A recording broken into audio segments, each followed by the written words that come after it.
Sandali, kung ang habol mo lang ay puro nonsense na content, mag-scroll ka na lang. Itong video na to para sa mga taong nag-iisip at willing ma-challenge yung pananaw nila. Alam mo yung 1+1 kahit dito sa Pilipinas, kahit na sa China, Germany o kahit saan, iisa lang ang sagot, 2.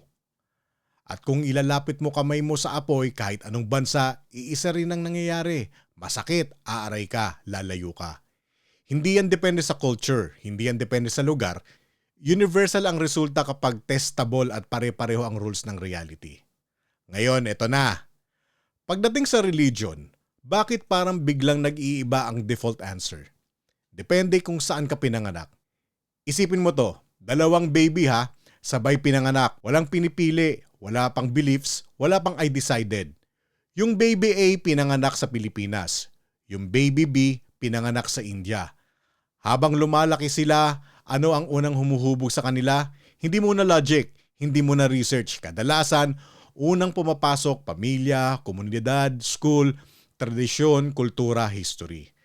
Kaya malaki ang chance na yung baby A lalaki sa environment na normal ang Christianity, madalas Catholic.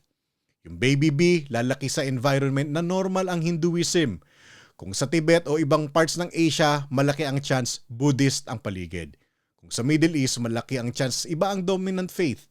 Meaning, bago pa maging personal choice ang paniniwala, madalas inheritance muna siya ng lugar at paligid. Parang language. Kung dito ka pinanganak, malaki ang chance Tagalog o Bisaya ang unang maririnig mo. Kung sa Japan ka pinanganak, Japanese. Kung sa France, French. Hindi ibig sabihin mali ang ibang language. Ibig sabihin, environment ang unang nagsiset ng default. Ngayon, linawin ko ha, hindi ko sinasabi na masama ang faith. Hindi ko sinasabi na bawal maniwala. Ang punto ko, magandang i-check kung gaano kalaki ang role ng lugar sa certainty natin. Kasi ganito yan eh. Sa math, pare-pareho. Sa apoy, pare-pareho. Sa gravity, pare-pareho. Pero sa religion, iba-iba ang framework. Iba-iba ang pangalan, iba-iba ang stories, iba-iba ang rules.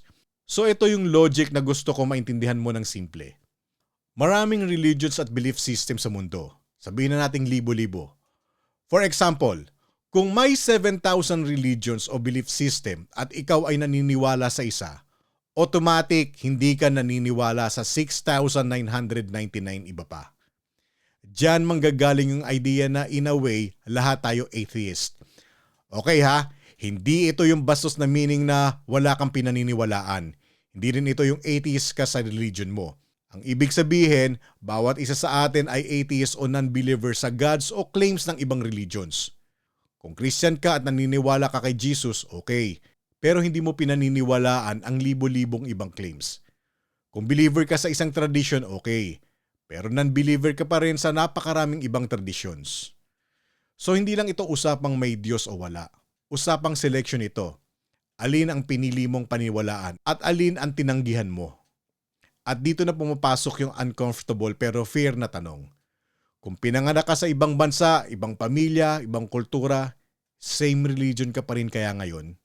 Kung oo ang sagot mo, bakit oo? At kung hindi, bakit hindi? Kasi kung sobrang laki ng effect ng saan ka pinanganak, ibig sabihin may part ng belief natin na hindi lang truth, kundi tradition at identity din. So ito ang tanong ko sa inyo mga kabalik, mga ka-mindshift. Religion ba ay universal truth na pareho dapat kahit saan? O madalas ba itong nagsisimula bilang regional tradition bago naging personal faith? Mag-comment. Gusto kong marinig yung honest take ninyo.